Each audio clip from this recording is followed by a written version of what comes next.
Hello everyone, my name is Annual and welcome to the first review of Witch of the Mirror, Tenebria.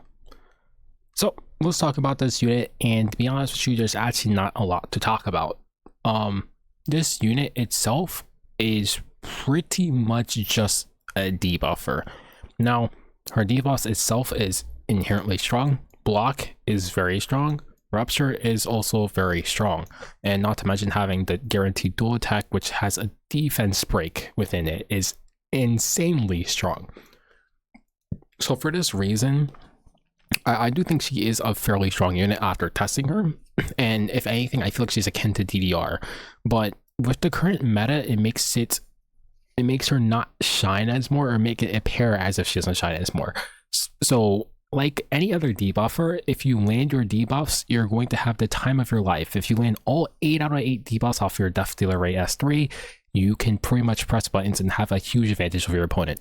If you have Ignore ER and your SV for Tywin, if you land all of your stuns and your death breaks, you're pretty much checkmated your opponent, right?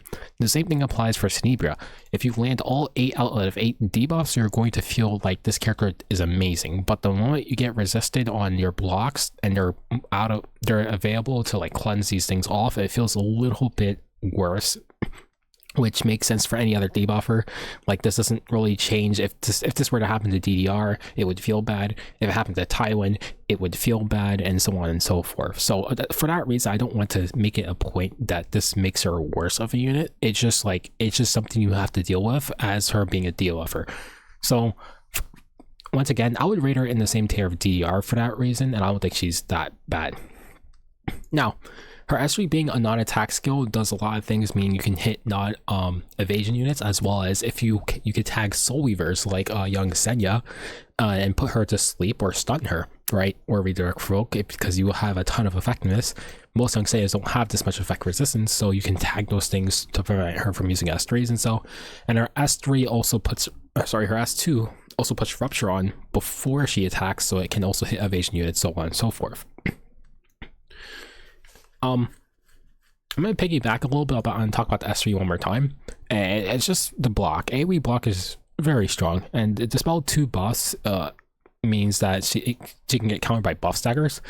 So when she's paired with other units like Emo Luna or anyone who has like faster than her and is a stripper, she feels pretty good, because it guarantees that she can have a better chance of landing these debuffs, because you don't have to worry about others like buff stacks or immunity that can get 15% and so on, right?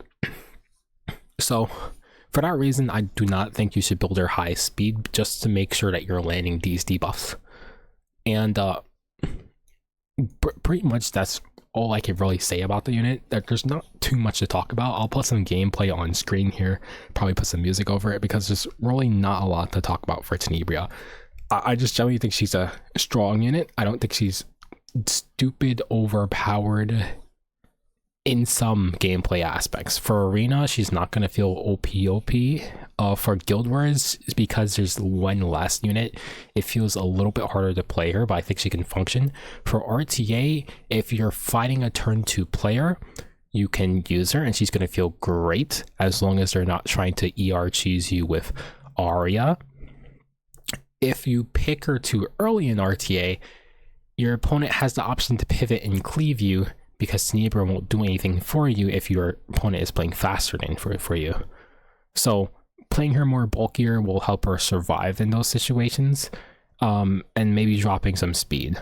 But she does not physically have the stat line to balance out all these stats, so pretty much I think your first priority is always effectiveness, and then bulk, and then speed right after. Trying to make sure you don't dip too low on speed will probably make maybe like 250 speed minimum. Maybe it might even drop even lower if you want to give more HP to her, but that's probably up to preference at that point. But I do think you want effectiveness at a minimum at 150, maybe borderline 200, because right now Monk's best build is to build like high speed with 200 effectiveness on the dot. That is her preferred best build, because you need to make sure she lands her debuffs, and I think that's pretty much the same case for Tenebria. So I'll put some gameplay on screen of me winning some matches, and I'll probably have one match of me losing to Cleave if there's enough space in the video. But That's pretty much how I feel about the unit. There's just really not a lot to talk about. Because she's just like literally any debuffer in the game. So I'll see you guys in the next one. And oh wait, we could talk about Ross. I do think you can wait for Ross. You do not need to pull this unit immediately. The Tenebria banner is 4 weeks long, so we'll go by 2 weeks and we'll get a preview on Ross, and we can see what he does before Tenebria goes away. So make sure to check that out first if you are really borderline and just want to see what Ross does. You do not need to pull immediately. You will be able to see Ross come out in a video before Tenebria's banner ends. So I'll just leave that as a disclaimer. Anyways, see you guys in the next one.